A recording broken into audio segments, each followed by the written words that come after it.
Of prayer. Mr. Hodge. You. Let us pray. Heavenly Father God, we thank you for your mercies, for your goodness and your love. We thank you, Lord, for life and for health and for strength. We thank you, Lord God, for another press conference, Father God, where we can talk to the people of Angola, where we can answer questions to the best of our abilities, God. We thank you for protecting Angola during the recent cluster that we had. We thank you for bringing us through. And God, as we prepare to open this country a little bit more, we pray for your mercies and your grace. We thank you. In Jesus' name we pray. Amen. Amen. We are privileged and honored to have the health team, Mr. Foster Rogers, fresh back from a much needed vacation, short vacation, and Dr. Andrewin, who is here with us today to give us an update as it relates to where we are. So without any further delay, I'll hand it over to Mr. Rogers and Dr. Andrewin. Okay, so looking at, well, specifically Anguilla, it's a little bit of overview. The last couple of weeks, the WHO noted that in some areas, mostly they were seeming to have a decline in cases, hospitalizations, and deaths. However, the admonition there was that due to emergence of certain variants, they were actually seeing an increase in certain areas, particularly among unvaccinated persons. So, unfortunately, our Caribbean region of the Americas is one of the regions that they're seeing an increase in cases. And you notice the situation in our neighboring territories at the moment. We're actually seeing an increase in cases. Speaking about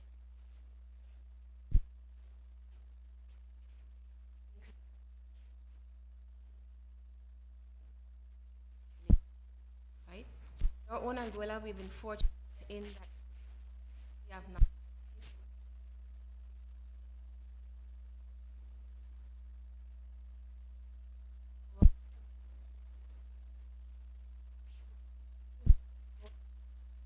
for a specific reason.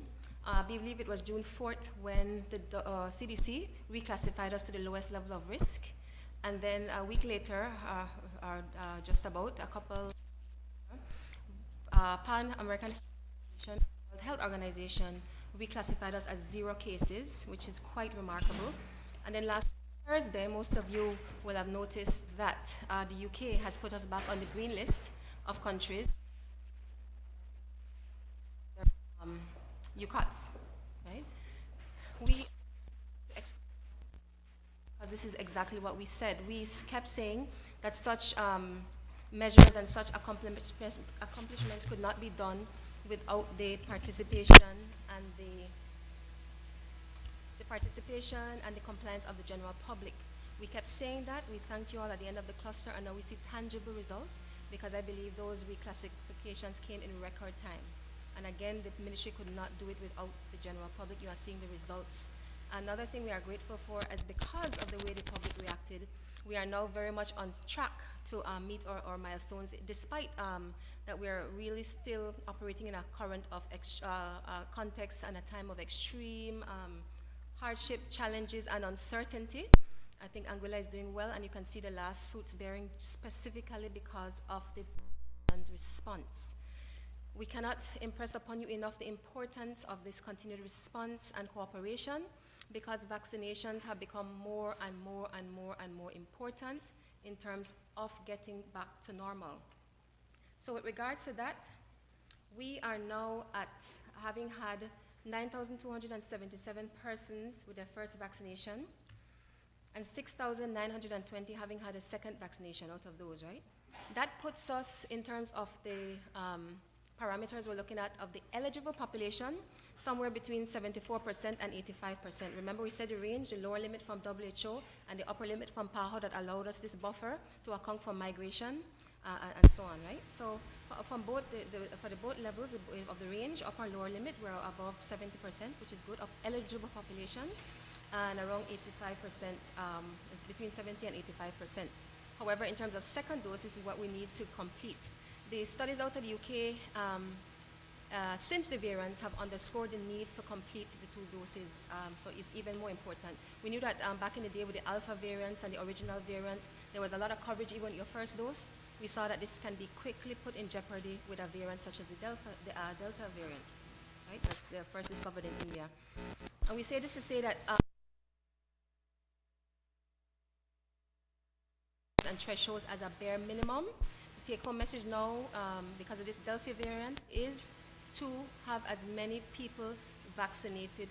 possible. That is still the golden rule. As many people vaccinated as possible. We need as many persons to stand and be counted where vaccinations are concerned. And we hope to continue seeing this. You recall that prior to the cluster, we were plateauing at about 6,000 cases, and the cluster caused an upshot of some 3,000 cases additionally. So I'll start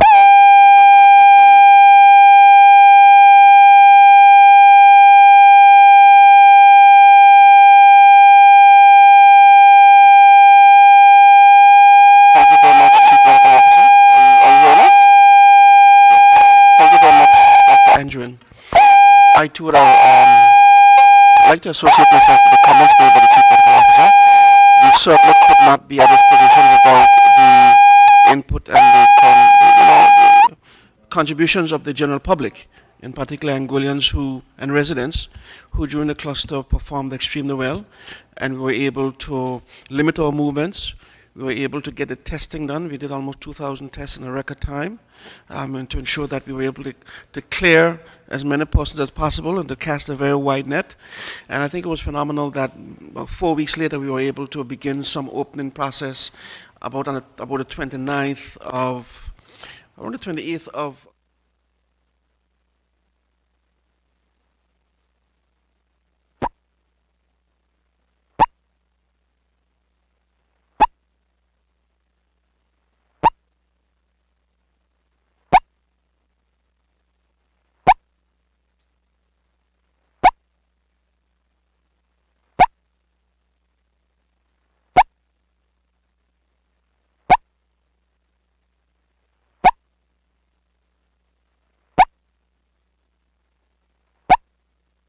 concerned because the virus wouldn't spread.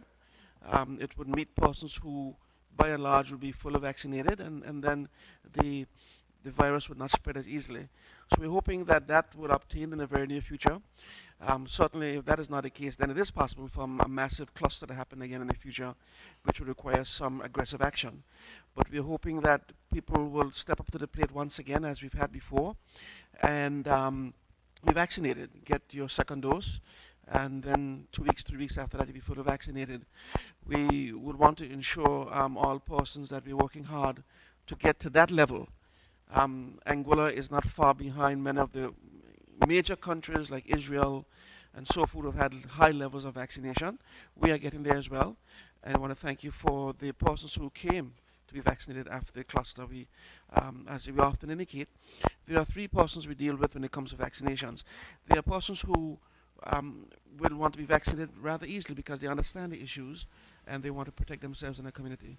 There's a second group that certainly would need some discussions. We want to do some more research.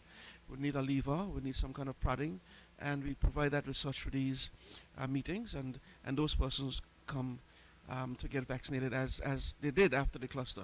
And there's a third group we hope is a very minor group that no matter what we do,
pardon me, but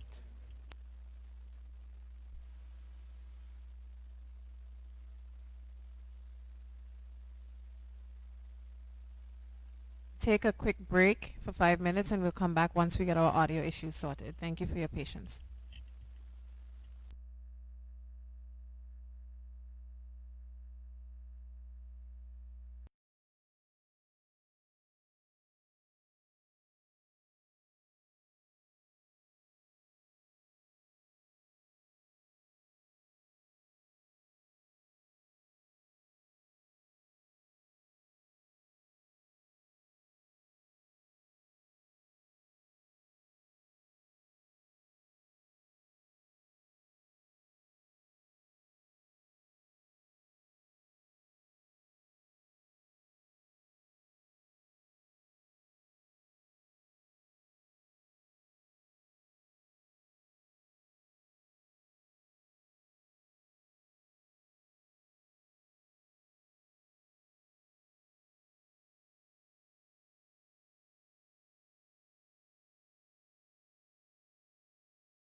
Good afternoon again. Firstly, we'd like to apologize for the technical difficulties we had earlier. Hopefully, we have sorted them out. And if we didn't, I'm sure our online audience can help us to rectify those issues. We'll start from the top because I think it's important to hear what the Chief Medical Officer and the Permanent Secretary of Health had to say. So, without any further delay, P.S. Rogers. Good afternoon. Just to repeat what we said before when I guess the audio was off or not working, looking at the current situation first globally, WHO has been reporting for some weeks that globally in general they're seeing a decline in cases and deaths. But asterisk, there's still a lot of deaths, like over 9,000 per day for most of the world, but not in every single country or region, right? So, but further to that, what the WHO is admonishing that has emerged critically. The latest being the Delta variant that was first discovered in India. In fact, the WHO dedicated its last entire epidemiological report to discuss these variants. This variant, Delta, that has emerged is causing particular problems because they're saying it's 60% more transmissible than the previous variant of concern or the other variant of concern, the Alpha variant that was first discovered in the UK. And they're seeing hospitalizations and increased deaths and apparent increases in severity of illness, particularly among the young persons, where the variant is taking root because they are not vaccinated, of lower vaccination rates in these persons, so much so that the UK now has had to adjust its plans for reopening because of the situation with the Delta variant. And maybe just a week ago, the CDC was saying we have to keep an eye on this. They went from saying that to a few days later saying, look, this is going to become the most dominant variant in the US as well. Of course, globally, the consensus continues to be that the best way out of this is vaccination as fast as possible to ameliorate the situation and also to prevent the development of more variants. As the virus continues to mutate and to spread, as it continues to spread, it's going to continue to mutate. A few hours ago, we we're speaking now about a Delta Plus variant. Let's see what that's going to do. So the take-home message is that we need to vaccinate. And then furthermore, the evidence coming out of the UK is showing that it's more important now in line of this particular variant to ensure that you complete your 2 doses of the vaccines where applicable, right? So that's where we are in terms of the variants. And looking now at our own Caribbean region, we unfortunately have not seen a decline like the rest of the world. Up to a few days ago, we were still seeing an increase in cases. You appreciate the situations in neighboring countries to know that they were still having challenges within our Caribbean. For our own Anguilla, fortunately thus far, since we've gotten over the cluster, and since the 21st of June, where we declared the cluster over, we have continued with no active cases, having cleared the 2 incubation periods. The last active case for Anguilla being recorded of May 10th. So further to that, the ministry cannot thank the public enough because this is something that we've said over and over and over. There are certain things, this last stretch of this battle cannot be done with the public. We saw where the population's cooperation and compliance with measures were instrumental. Because of the compliance of the population, we really had this thing under control within the first week, you could say, because we saw the surge in the cases, a few more on the weekend that were those close contacts, and then 3 here, 3 there. I mean, that was remarkable. Further to that, in terms of looking at tangible outcomes and results because of the population, I like it when you have tangible evidence and you're not just saying things, right? We saw where the CDC USA downgraded us from level 2 to level 1, back to the lowest level of risk, as soon as early as June 7th, I believe that was. And then a few days later, on June 17th, we got word from the Pan American Health Organization and World Health that they were putting us back down from clusters to 0 cases. And that's remarkable, especially given what's happening in most countries around the world. And then further to that, last Thursday, of course, you know that the UK put us back on the green list along with the other UCOT territories. So those are phenomenal results, showing the public what happens when we comply and when we move together. That would not have been possible. It could not be the ministry just talking about it, and you see the results in a short time, a record time. So with that, we continue to implore the public to have us vaccinate as many persons as possible who are eligible, to have everybody stand and be counted. We know we are working with broad figures and guidances as it relates to vaccination coverage. We said that our eligible population is somewhere between 10,800 or 10,000 and around 12,600. So as it stands right now, we have had 9,277 persons in this community having received their first dose of vaccination. And of that, 6,922 having received a second dose. With the first dose and the way things are going, we are hoping to reach a certain level of coverage by the middle of August. And again, it's made more remarkable, given what we've just been through, that because of the population's behavior and so on, we are pretty much on track. We didn't get such a far setback, and we're looking to come out of this probably better than we went in, quite possible. So if things go as scheduled, as they're going, we will have about somewhere between 74 to 85% of the eligible population vaccinated by August. The other metric that we work with, you want around 70% of your general population vaccinated. That puts us between 50 to 60%. I'm saying that to say we need everybody, all hands on deck. We need everybody that can be vaccinated to be vaccinated. That is the only way to safeguard our community. We go as hard and fast as possible. These are minimums. You want to go to the maximum level possible. You see what happens when you have a variant emerge that knocks the thing out of the ballpark. So the best answer to that is to have ourselves vaccinated. So we cannot emphasize that enough. I'm going to pause there for in case there are comments or the PS wants to interject.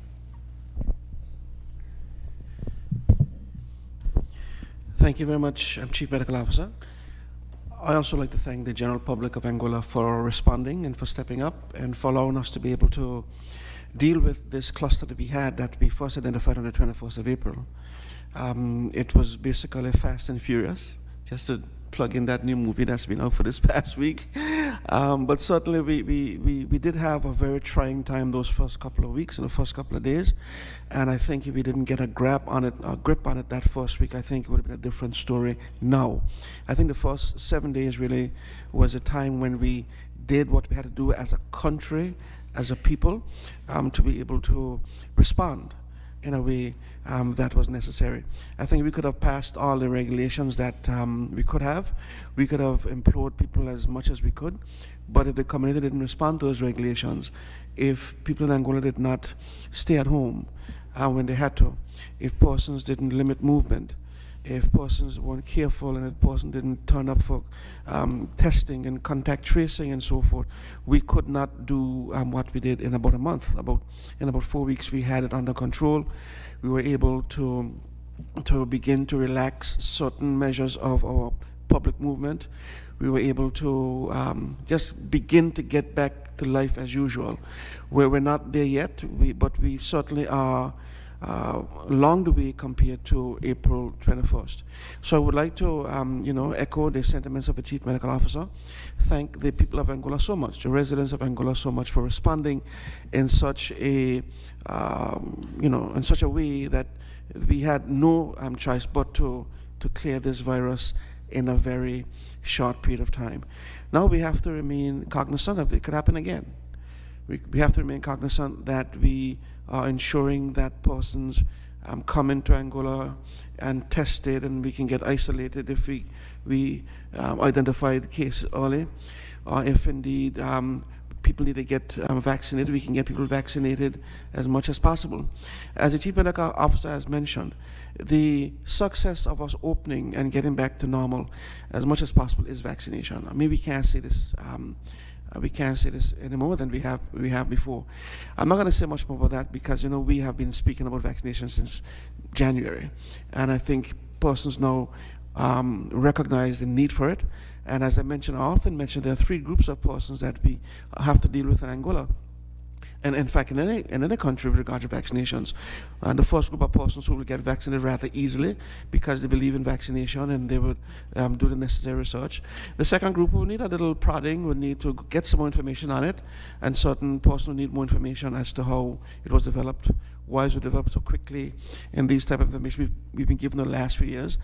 A few months, and once they understand that, they get vaccinated. Some of these people in the second group also need a little prod, like a cluster, to push a little bit.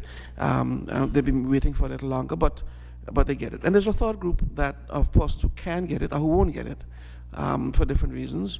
And we try to admonish these persons as much as we can to understand that we all live in the same country, and we all trying to do the best for each other. So we want to ensure those people who can get it, please, we are still at the park, at the Ronald Webster's Park, from 8 to 3 every day. You can drive in for your first dose. You no longer have to go to the stands of the Football Association. You can drive in, you get in your car, and you leave.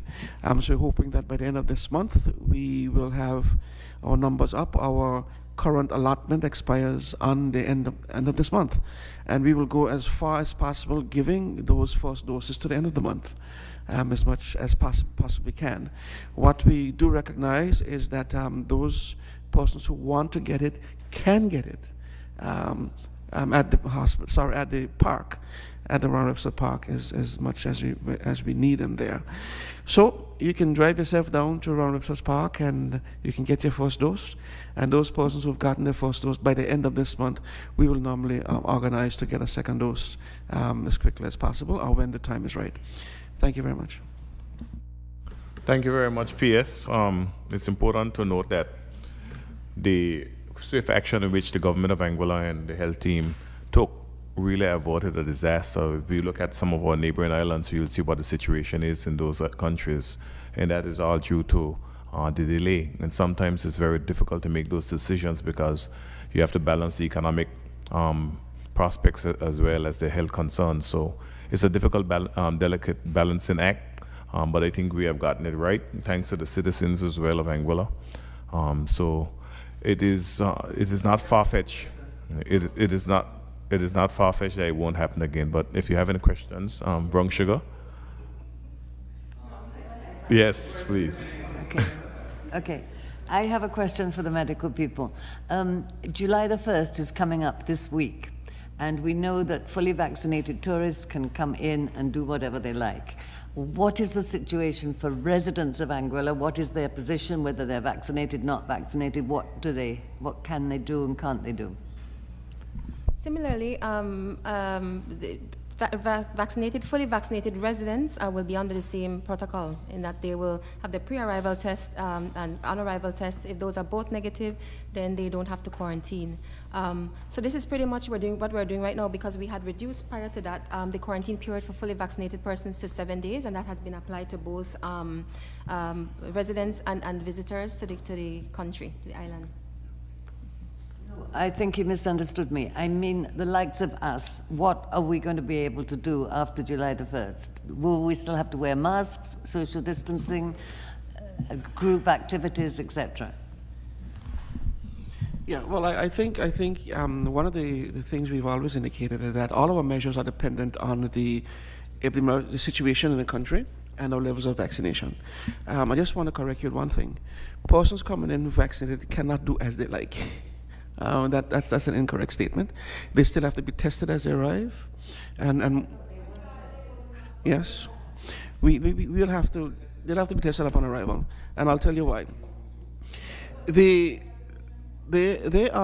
We've always indicated, and we want to back up a bit, because we've always indicated that the July 1 measures are dependent on the epidemiological situation and Angola reaching a coverage of over 70% vaccinations. We've always said that. We've never hidden that, and these are the assumptions that we've always used and published. We have not reached the 70%. The epi situation is very strange still, because we have islands around us that are having issues. We just had a cluster that we've barely gone to incubation periods with the cluster with no cases here. So as a result, government of Angola has had to make some changes. And one of the changes is anybody coming in, whether you're vaccinated or not, will be tested at the ports. All right? And this is information that will come out of very shortly, because EXCO made these decisions on Thursday, considering the situation on the ground. We have not reached our 70%, and the Chief Medical Officer just mentioned that we're barely 80% of the eligible population, which is about 60% of the overall population. So we have not reached a 70% mark as yet. So because of that, government has had to make some changes. And those changes are, one, you'll be tested upon arrival in Anguilla, and there'll be some other testing going out periodically to ensure that we do have a grip on what's coming into the country. So it'll not, because you get a negative test upon arrival, doesn't mean we won't test you at another 3 or 4 days. We will do some periodic tests going forward to ensure that persons, after they arrive negative, they are still negative. If you come, and those are vaccinated persons, huh? If you come in unvaccinated, you still quarantine up to 10 days. All right? Returning residents. Because as it stands, if you're not a resident, you cannot come to Angola if you're not vaccinated. I think then an exemption is going to be made for pregnant persons and children in that regard. So there's some measures we're going to still have to maintain for a while, and we're going to make a greater publicity of that later, because some of the mechanisms have not yet been solidified by EXCO in terms of ratified by EXCO. But yes, there are some changes that have to be put in place because of the changing situation. Good afternoon. Mr. Rogers, I asked this question last week, but you all were not present. Is it possible to achieve herd immunity even if persons receive the first dose only? Highly, highly unlikely. And what if you listen to what I said before, what the UK experience is showing with the new variant, it's more important to complete the dosage to ensure that you have that coverage, right? We don't want to go with a first dose only in a 2-dose vaccine regimen. That's already been established. It was alluded to, and now they're seeing that evidence. They're saying, with this variant that's out there, particularly Delta, you need the 2 doses. So we're not going to go half measures. But important, what Mr. Rogers has said, this is how it is in these unprecedented times. It's not going to be black and white, and there are not going to be any perfect solutions. We can only do our best. I mean, the Delta variant was a welcome surprise. It's like something out of the movies again. A triple mutant variant. Just as every time you're doing well, the virus comes up with some surprise, right? And we have to respond accordingly. You mentioned that the expiration date for the vaccine is at the end of the month. How soon will those persons be able to? Yeah. Let me make a correction. I meant at the end of July, not at the end of June. Okay, the end of July. Yeah, end of July. I'm skipping ahead of it. Okay. So it's the end of July. And we are giving first doses up until the end of July. Okay. And then how soon will you be able to get their second dose for those persons who need it? Well, another good thing is that we're getting signals from the UK government that indeed when those persons need their second doses, they will be given the second doses. The main consideration was using up the vaccines. If you're showing that you're using the vaccine, certainly you'll be able to get more. And the good thing about the AstraZeneca is that you have 12 weeks in between to get your second dose. So you have quite a window of opportunity in terms of getting the additional batches in for the public to utilize. So that's not an issue. Actually, again, kudos to the Anguillan public. We are looking like the poster child in terms of vaccination coverage. It has been said in meetings and overseas and so on, looking at our vaccination coverage and our compliance and so on. Good things being said about Anguilla. And again, the commitment, we're hearing signals from the UK because of the uptake. I have a question in reference to children under 18. Are children in England under 18 being vaccinated? Not yet. It's about to happen. I mean, it's happened earlier with the US, with the Pfizer vaccine. Last we heard the protocol was just about to be approved for the UK, so they've been a little bit further behind, but shortly that should be occurring as well with the Pfizer vaccine. Will that extend to Anguilla once it's being done in England? The challenge continues to be the cold chain.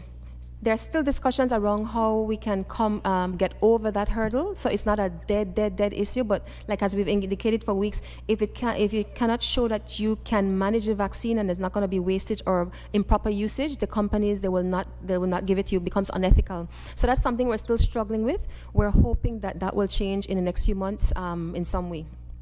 And I think that's part of the reason why we've been emphasizing that it's so important for persons to vaccinate, because you're not only vaccinating for yourself, you're vaccinating for persons who cannot vaccinate and do not have access to vaccines, which would be our children and our most vulnerable in the population.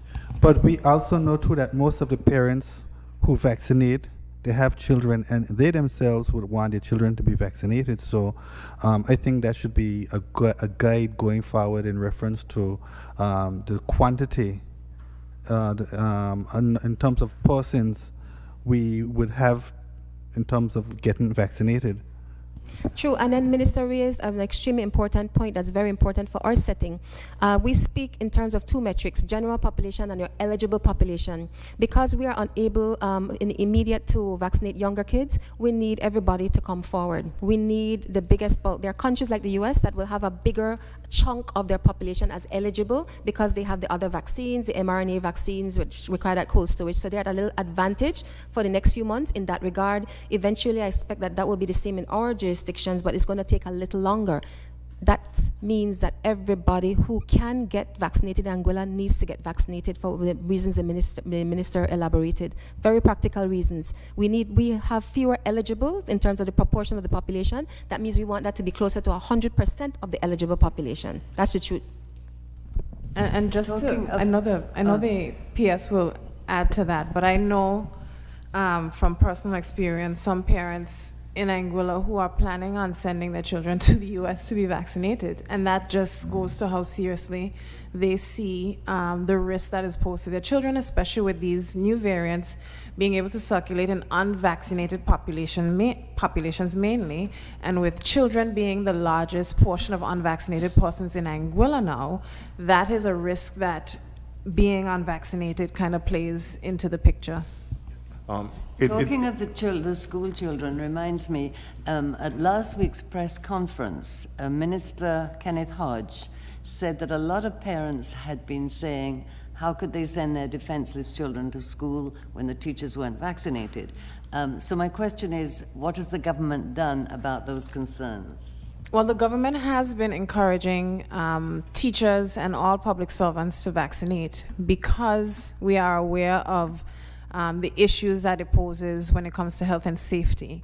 The government took the decision not to mandate vaccines, but at the same time, we understand the fragility of the situation. And because teachers are in direct contact with the largest unvaccinated population, we know that we have to be extremely careful, and it is one of the things that the government has to continue to work at, because it's going to cost, if we're not going to go to the extent of mandating vaccines and people are not taking up the vaccines, it means you then have to spend money on other safety measures, which the government doesn't have an unlimited supply of money, and this is the balancing of risk and the balancing of resources that we have to do.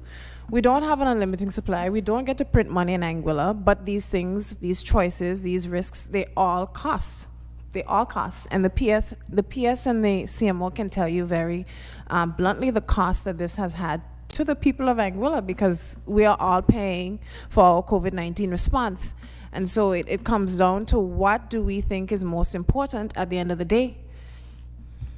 Just to add to that, and why it is important for as many of us to protect ourselves, to protect our loved ones, is that once July 1st comes around, it's not beyond the imagination that COVID can enter the island again, even though persons may be fully vaccinated. So it's important that we protect ourselves as much as possible so that we can protect those who are vulnerable and who cannot vaccinate. Before I hand over to the medical team, I just want to ask a question that came online. The question is, what about the rare heart condition that has been shown to occur in under 30s who has taken the Pfizer and Moderna? Will this impact the rollout of the vaccine for children? And at the moment, it's an extremely rare inflammation of the heart muscle, yes, extremely rare, but for those vaccines as well. To date, now it's not affected, and now that they've done is added on the label of the information as an extremely rare side effect. So it's added to the warnings under the, in terms of the labeling and the description of adverse reactions. It's been added to those vaccines, but it hasn't halted the rollout. No. From a Ministry of Health standpoint, we are looking every day at how do we cover the school-aged children. I think these are a group of children, especially in 12 to 16, about high school is about 1,100 people. So these are the young people in Angola who will be taken over soon. Minister Hughes will not be here forever. I will not be here forever. The ice cream persons who need to make no ice cream will be here forever. So we need to protect our young people. You know, we need to protect these 1,100 people who will be the next leaders of Angola. Well, including, yes. So we are actively looking at ways of doing this. And that's our job at the Ministry of Health, to find ways to protect everybody. And one of the issues that will come up is people always tell us, well, protect those people who have already taken the vaccine, and those who haven't taken it, don't bother with them. Just do what you got to do. We, as a Ministry of Health, we can't do that.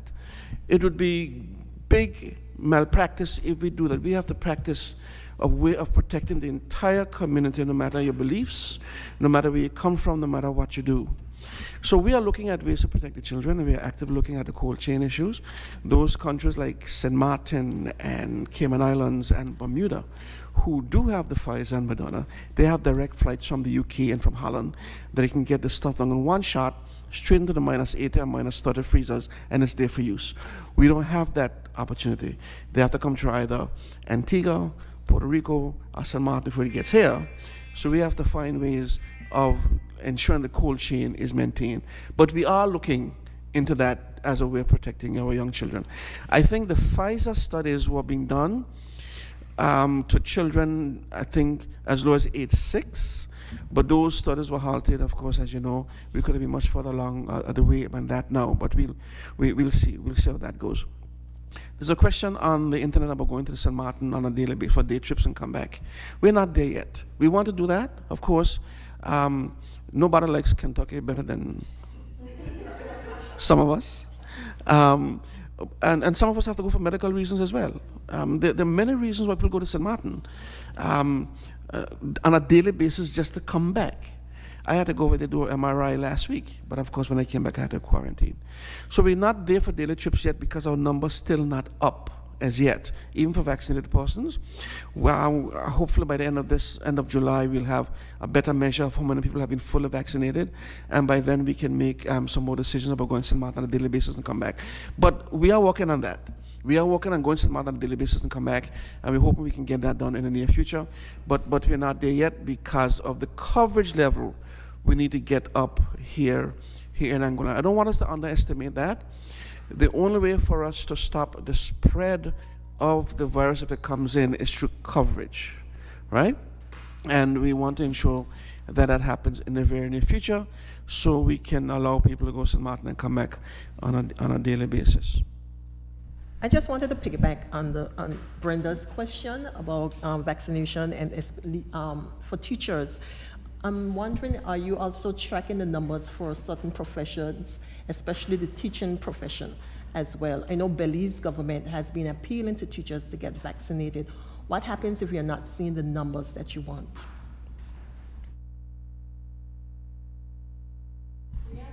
We are tracking by profession, and now that the decision has been made not to make it mandatory, it really goes back to the person's sense of duty, almost.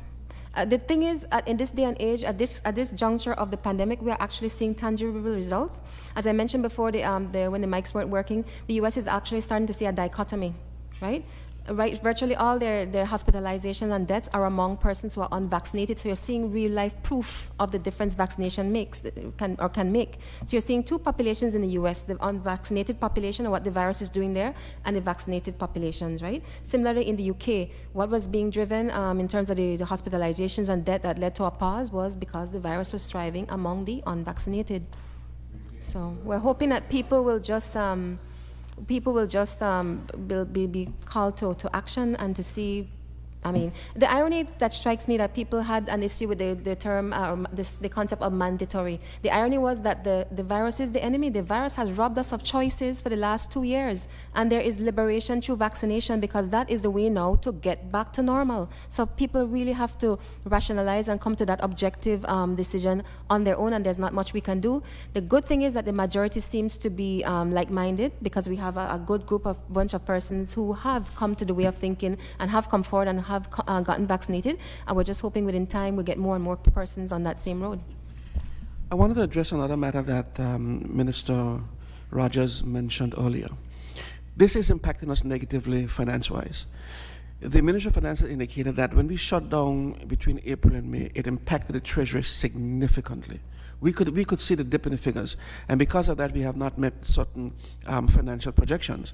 We saw it in accommodation tax, we saw it in input duties, we saw it in even social security contributions, we saw it in the labor market and those type of things. 1 month shutdown, and impact was significant to the government of Anguilla. In addition to that, because we now had to extend certain initiatives beyond the end of June, we now have to do certain things July, August, and September. The response to that now is going to cost the government $850-something thousand. Because of the cluster, because of the situation, and because of the numbers not being up to where it's supposed to be, government now has to go to a supplementary budget to keep our surveillance measures in place for the next 3 months. So this is real life evidence of what is happening on the ground with regard to the finances of government, with regard to the impact on people working, because for that month that places was shut down, contractors couldn't work. A lot of people couldn't go to jobs, so they lost earnings. So it is real. It is real, and we have to ensure that we get the coverage that we need. So in case if the virus were to come in again, there wouldn't be a full-blown cluster that would need us to shut down. It would be a couple of cases here and there. We can deal with them in a way that people won't be hospitalized. It would be almost come like a common flu, those type of things. But we can only do that if we get the numbers up. Just to clarify, are we saying that the proposed opening to ferry services on July the 1st for vaccinated people, passengers, is that still in order? No, it never was ferry services. The ferry services, those who are vaccinated can come in after July the 1st on the ferry? There's no French side ferry. Yeah. But there is the Dutch side ocean shuttle and charter boats. And so if persons are fully vaccinated and residing in St. Martin or anywhere else in the world, so long as they submit their negative PCR test 3 to 5 days before arrival and go through the portal, which is www.ivisitangula.com, then they can come to the to Dutch Anguilla. side, of course. Yes, to the Dutch side. Does that include catamarans? Well, as I said, as long as you follow the protocols, and the protocols are well established, and that is a negative RT-PCR test 3 to 5 days before arrival, and once you're given the approval by the chief medical officer or her designates, with plural, then they can come. Both the ferries from the Dutch side and the catamarans. So long as they follow the protocols. requisite protocols, yes, they can. Vaccination. Yeah. It doesn't matter how you get to Anguilla, whether it's by airplane, seaplane, or ferry. You have to apply to come through the portal, upload your test results, and if you're applying to come as a vaccinated person who's fully vaccinated, you also have to upload evidence of your vaccination. So it doesn't really matter what legal port you come through, the process is the same for you to enter Anguilla as a visitor. So if you come on a catamaran, the only place you can come into Anguilla is basically through the roadway port, because catamarans are really coming through Blowing Point. But this was a process for coming through our legal ports of entry. So it doesn't matter where you come to once you follow the process. I just wanted to, I don't know if this is it in terms of questions, but I wanted to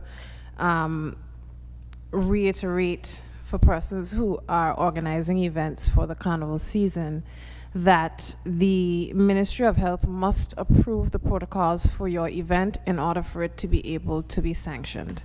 So anybody who's putting on, any private promoters who are putting on events, you must contact the Ministry of Health for them to see your protocols, for those protocols to be approved or to be amended. So because I've heard, well, on radio, advertisements for certain events, but they have not passed through the doors of the Ministry of Health, and so they will not be approved to be carried out. Just pick it back in on what you just said, Mrs. Madam Minister. What about Poker Run, for example? Will that involve boats from other islands coming as in the past? So long as they follow the requisite protocols, in that they do their relevant tests, they apply within the 3 to 5 days time, and they receive approval, yes. But remember, Poker Run this year is going to be a completely different event compared to previous years. Yeah. The Poker Run this year will not have any land-based events. It will all be on offshore keys so that you can police and monitor it carefully, so that persons who are entering the poker run, you have a full control as to those persons in terms of their vaccination record, because they'll have their vaccination cards, they'll produce their vaccination cards, they'll board. So police and relevant authorities will be there to ensure that all persons are vaccinated who partake in the poker run. And to also, if you recall, the keys in Anguilla are also in Anguilla's waters, in Anguilla borders. So you just can't jump on a boat and come to the keys and a key in Anguilla, because that is part of Anguilla's entry. So you have to apply to come to the keys. You have to apply to enter Anguilla waters, because we still do have the emergency maritime orders in place. So if you want to come to Poker Run, you just can't jump on a boat and show up that day. You have to come to Anguilla the regular time before, be in Anguilla through the process, stay in Anguilla, clear quarantine if you need a quarantine, and those type of things. And it's only taking place on the northern side of the island. So it won't be taking place on the southern side of the island.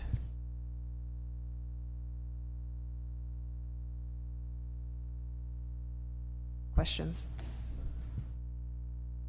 No other questions for the health team? Okay.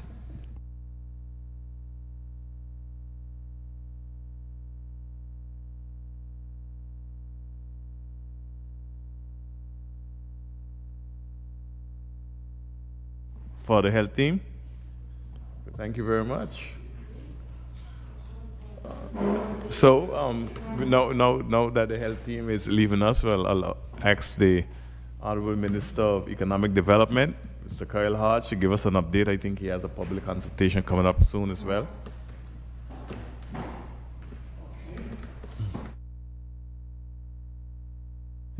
Thank you, Acting Premier.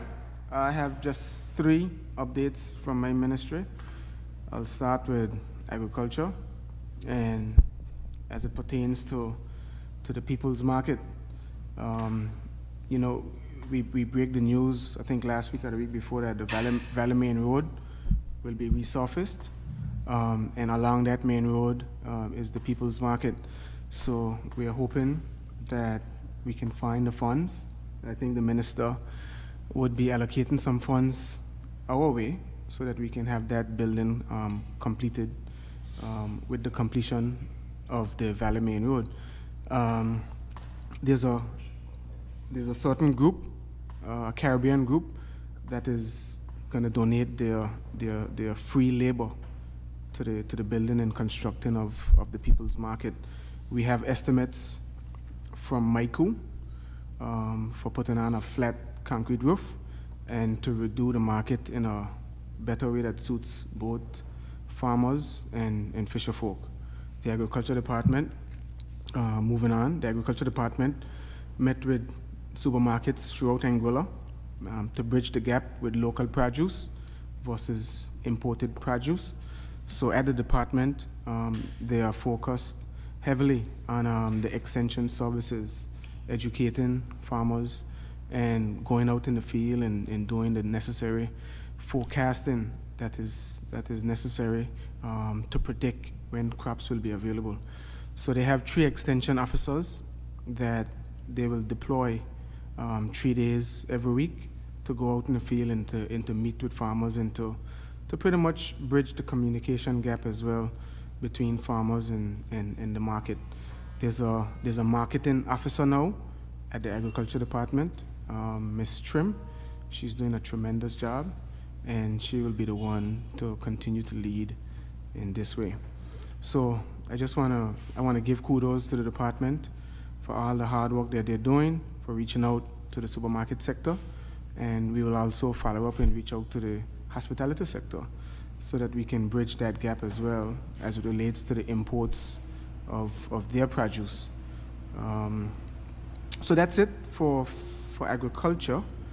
And moving on, the AI domain, we are reviewing, well, not we, the procurement board is reviewing 8 expressions of interest, both local and foreign, and they're right now evaluating and going through the different criteria necessary for managing that domain.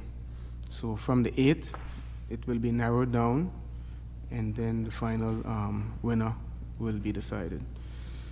Lastly, we have public consultation this evening at 6 o'clock at the House of Assembly. This is for an amendment to the Trades, Businesses, Occupations, and Professions Licensing Act. I must take this time out to apologize for the late notice of which this is taking place. You know, sometimes we get things on late notice and we just sometimes have to react quickly. But this is nothing controversial. It's an amendment in order to avoid being blacklisted by the EU. And this amendment will require persons to form a registered company or limited partnership when applying for business licenses, and those businesses that are already in existence will have to fall in line with this new requirement. This is something that is, this amendment is along the lines of what we are doing in the new Trades, Businesses, Occupations, and Professions Licensing Act to curtail fronting and to have a more transparent process. In order to avoid blacklisting, we have to do it now. The amendment cannot wait until the middle of July when the new Licensing Act will come in stream. We have to do it now in order to avoid that, I guess, international shame. So the sectors that will be affected by this amendment are distribution and service centers, the operation of headquarters, fund management, financing and leasing, shipping, and intellectual property businesses where two or more persons are conducting business in common. So if you are part of these sectors, come out this evening at the House of Assembly at 6 o'clock. We will be there to share more as it relates to this upcoming amendment that will go to the House tomorrow for its second and third reading. You know, we'll have a committee stage, so if there are any pressing necessary adjustments that will have to be made, taken into consideration, it is still possible. You know, so come out and share your thoughts and be more informed as it pertains to this necessary amendment in the House tomorrow. Thank you. Just before we move on to the minister as it relates to the people's market, and it is important that we redevelop the people's market. It's been almost 4 years since the people's market was destroyed by Hurricane Irma. And as a prerequisite to the development of the Valley Main Road, it's just not simply paving the Valley Main Road. It's a whole redevelopment of that road that leads from the roundabout at the Clayton J. Lloyd International Airport to the roundabout at the James Ronald Webster's Park. It takes into consideration drainage, underground utilities, placing all the underground utilities. It takes into consideration roundabouts, in particular a major roundabout at the Social Security Junction, and also sidewalks on both sides of the road, bus stops and charging portals. So it's a whole redevelopment of the area there.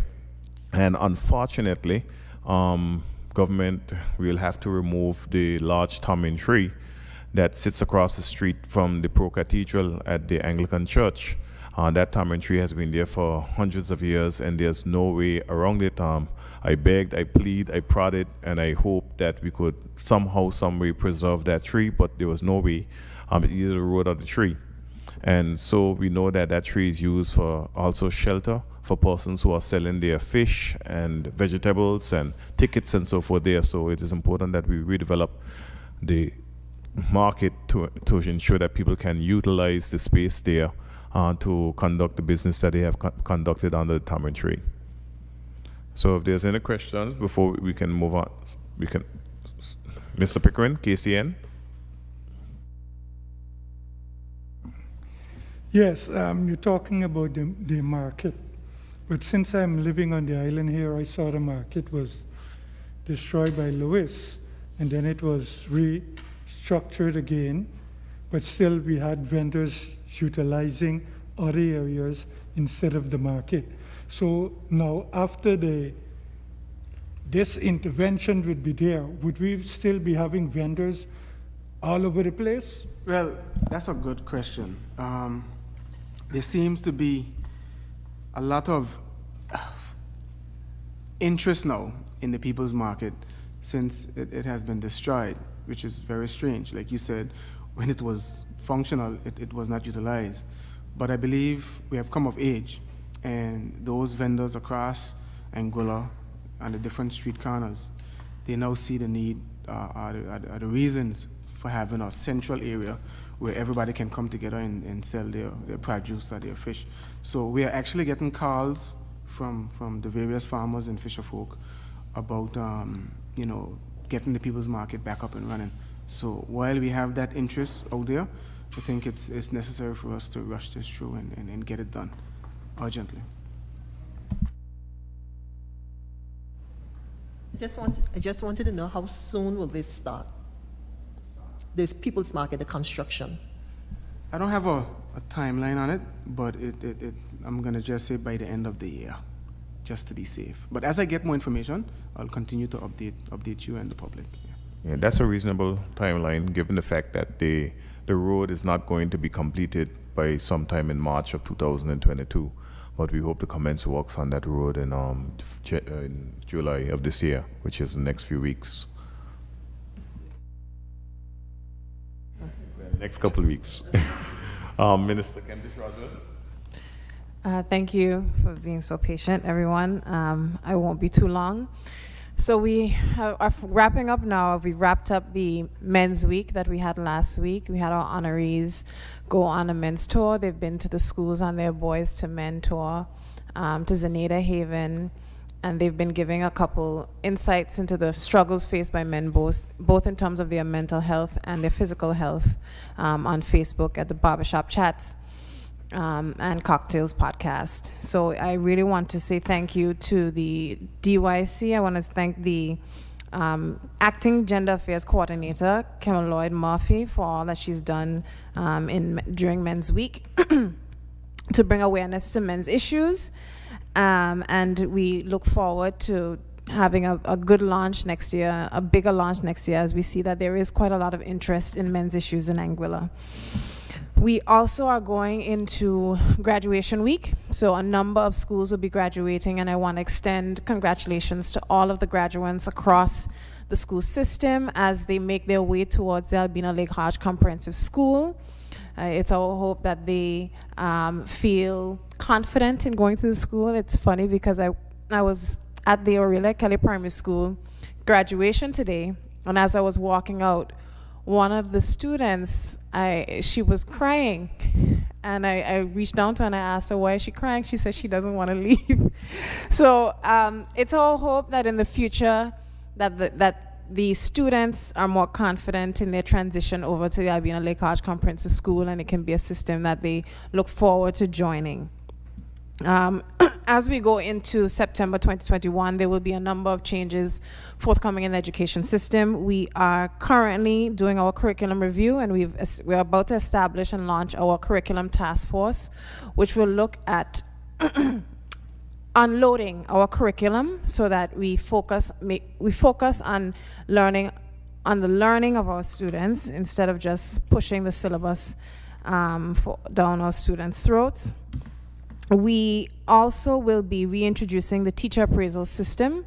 The teacher appraisal system was halted in 2016, so we're trying to bring it back on stream in 2021. We are also deploying, we're also going to have the schools open 365 days a year. I'm not referring to the teachers, of course. We would like to have clerical staff at the schools during the year so that persons can be in contact with the schools if they need some information. There was a previous problem with collaboration and communication, and we believe that having clerical officers at the schools will help us to solve some of those issues. We will also be deploying full-time and part-time subject coordinators and special education needs coordinators in all schools come September 2021. I have one more update, and that has to do with the Anguilla programs. Now, the Anguilla programs were due, many of them were due to be completed after the Easter break this year, But we have had major challenges with COVID-19 and the delays that has played on material delivery. A lot of the materials that were being ordered, they were being ordered from Malaysia or across the world, and there seems to be a very big issue in transportation with getting those materials to Anguilla. So that has resulted in some vast delays in the delivery of some of our education projects. As it relates to the Albina Lake Hodge Comprehensive School, it is still our hope that we can get those schools completed by end of August of this year. That's with everything staying equal and no further delays, but we do know that a number of the contractors have been experiencing material delays. So we are going to keep our fingers crossed, but we do know that there is the potential for further delays, because as you come down to the finishing stages, that's when you have the windows and the doors being ordered, and they are taking quite a long time to be delivered on island. As it relates to the primary schools, all of the primary schools should be fully functioning by September 2021. So we have that to look forward to for the primary school system. We, of course, I'm sure people saw the information or the video that has gone out yesterday in relation to the Albina Lake Hodge Comprehensive School. And I have had a number of questions thrown my way as a result of that video. I want to reiterate that any labor issues that are occurring on those sites will be dealt with by labor. It is, I do want to reiterate that it is a matter for the contractor to properly manage his staff, to ensure that the staff is fully paid, and to ensure that whatever disbursements are being made are, I figured that the question was coming, to ensure whatever disbursements are made, that he manages those disbursements, and to ensure that the contractors, laborers are being paid at as they should. It is a matter that has been brought to our attention, and that one that we're keeping close, we're paying close attention to, because it is important that everybody is paid properly and paid on time, especially when we're talking about one of the major education plants in Anguilla, and its delivery is a very important hallmark in our development.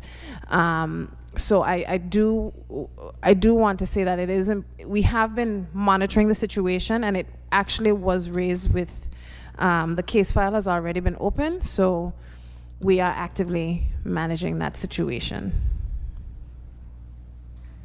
Yes. There's not much more I can say on that particular issue. We'll see how that is resolved in the future, over the next coming days. So. I have a question in reference to education. I know in the past, when you had gifted children, they used to skip. But for some reason, it was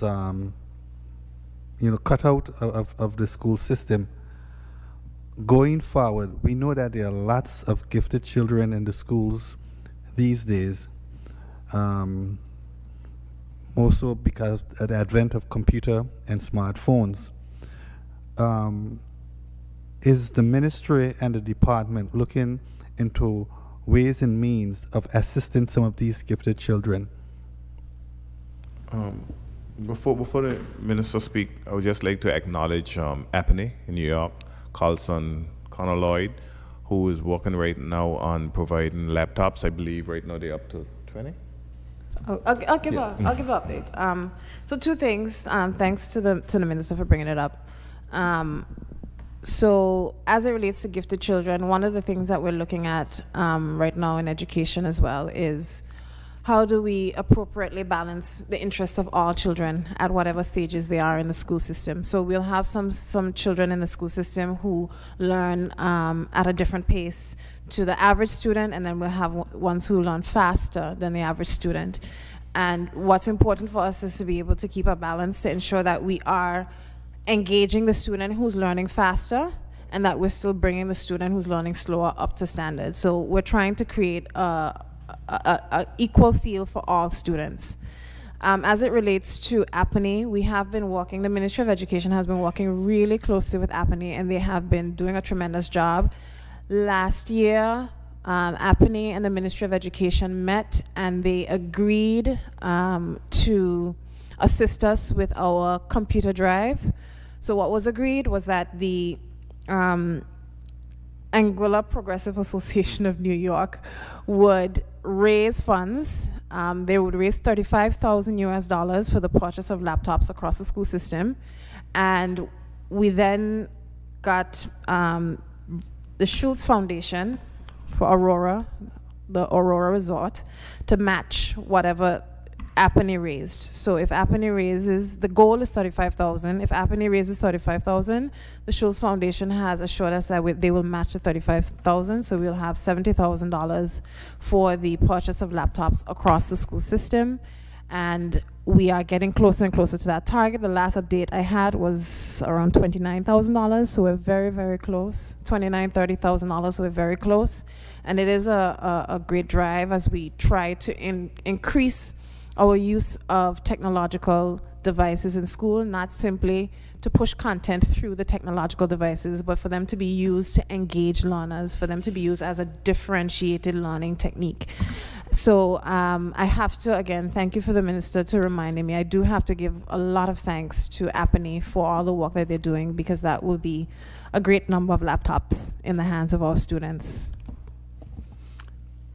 The program in terms of a balance learning thing doesn't work. We're holding those gifted children back for the latter part.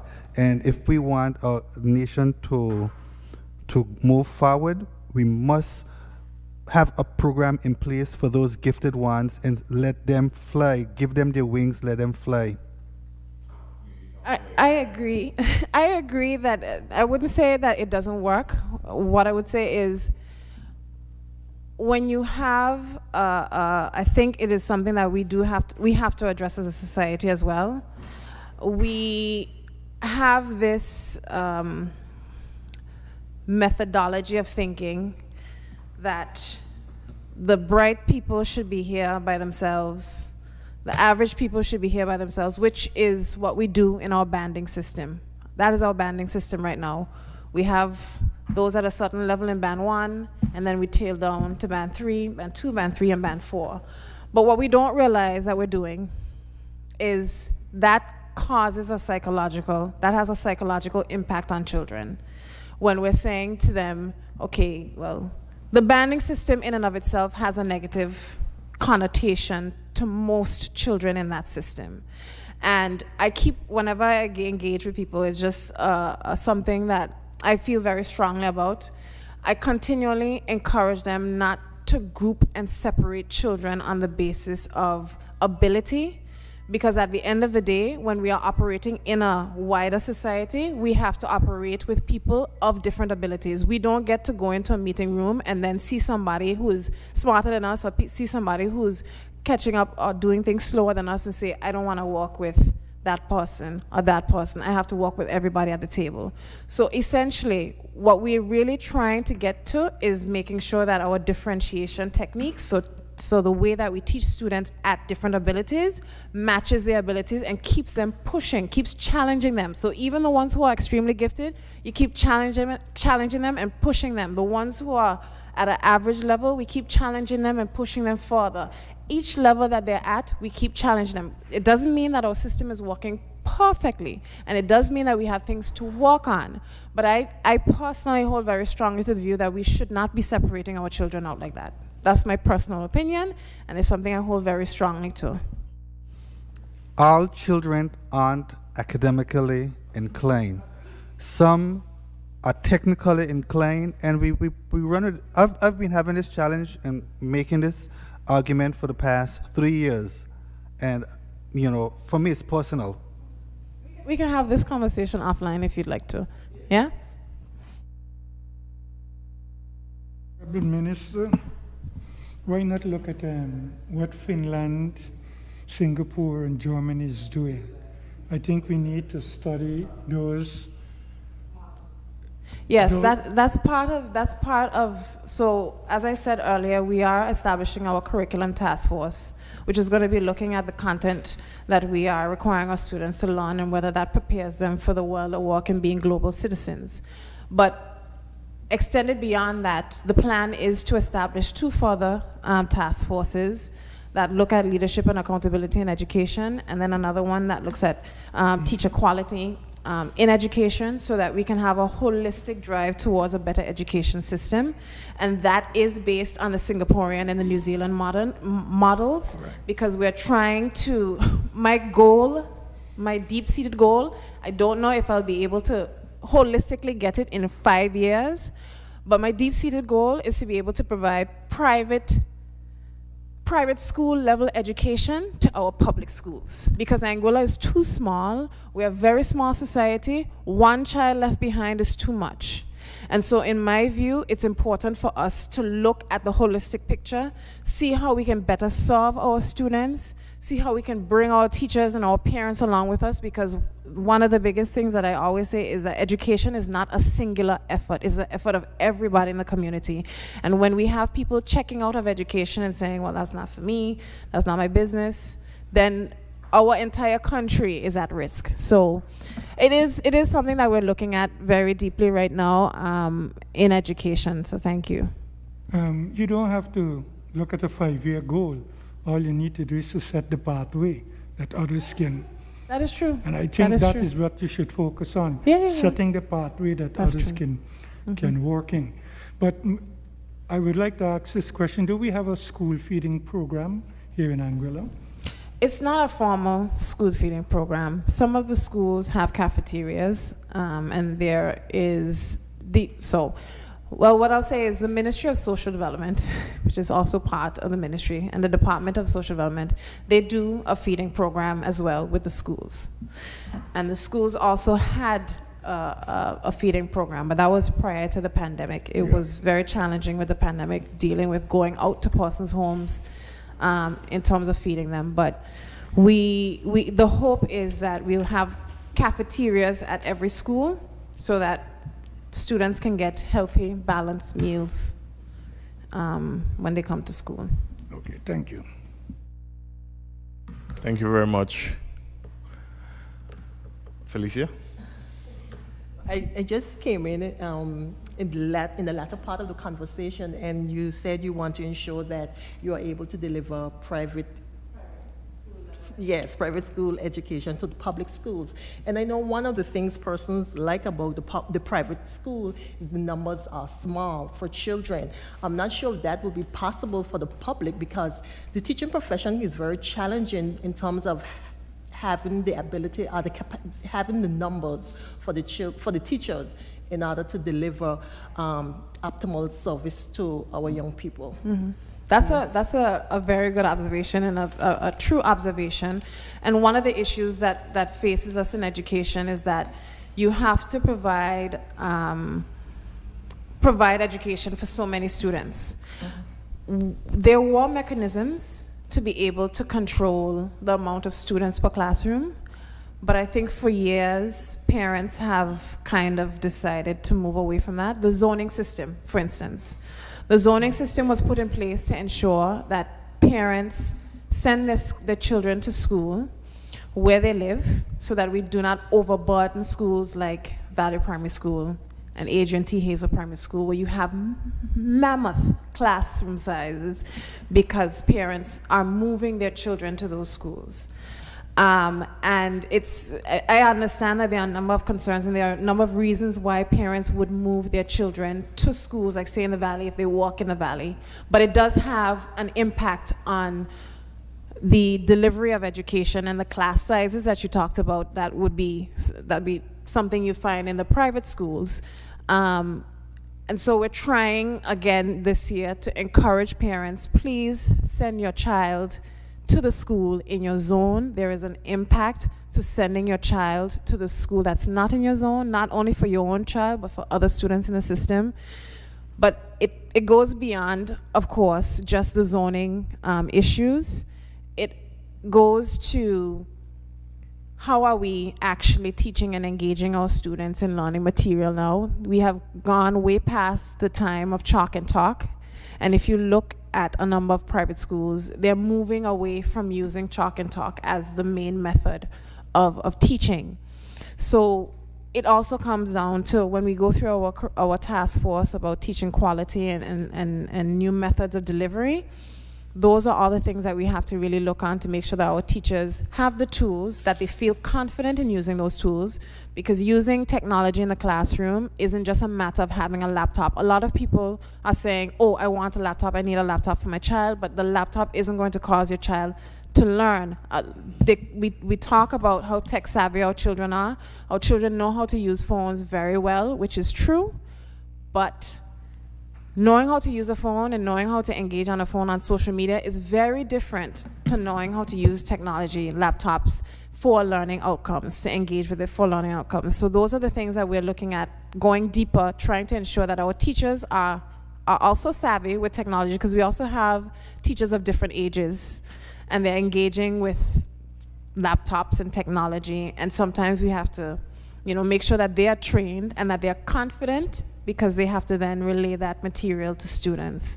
So education is one of those monoliths that ties very tightly together. It has a lot of complex parts, but we're trying to tease each of them out to ensure that we get the best outcome for our students at the end of the day.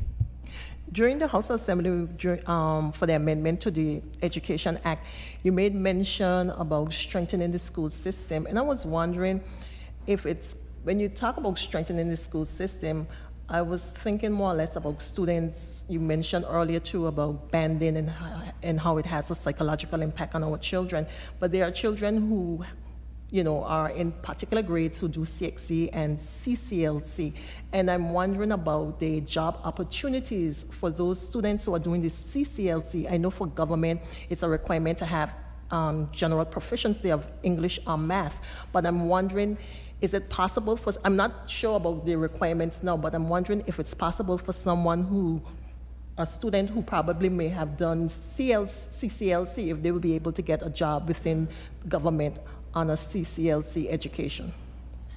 That's a really good point, and it's something that we actually were working on during the ACC strategic planning meeting. One of the challenges was that our ACC students were being when they got their accreditation, they received a BTEC qualification or another level qualification, but the requirements that are being used for jobs, both in government and outside, are still CXC, are still at a certain level. So in terms of reflecting their accomplishments and their accreditations, there's almost a disconnect. And that's something that we're actively working on to ensure that on both ends we show a respect and a validation for the work that students have put in when they go through different levels of qualifications. So that is what we are currently looking at that. And once we go through our training committee meetings, those are things that will be brought up. I'm happy that you touched on that. Don't you think that we need to look closely in the development area of the country or the island that we're doing, what we need for our development going forward, both with the public and private sector? Well, that's exactly what the Anguilla Labor Market Survey was trying to remedy or trying to pull out for us. And thankfully, we'll have the full report very soon. Both in terms of what the current labor market in Anguilla needs, what the prospective market needs, and what education has to do in terms of creating the supply. So what the demand is and what the supply is, what we're trying to bridge that gap to ensure that the skills that a student comes from high school with is something, their employable skills.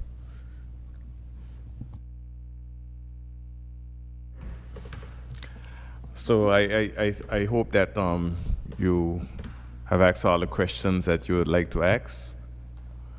And if there are any further questions, I don't think there are. I'd just like to thank all of you that came out to the groundbreaking ceremony for the Blowing Point Ferry Terminal. We hope to commence work over there within the next few weeks. July is going to be a very active month in terms of the delivery of the commencement of projects out of the Ministry of Infrastructure.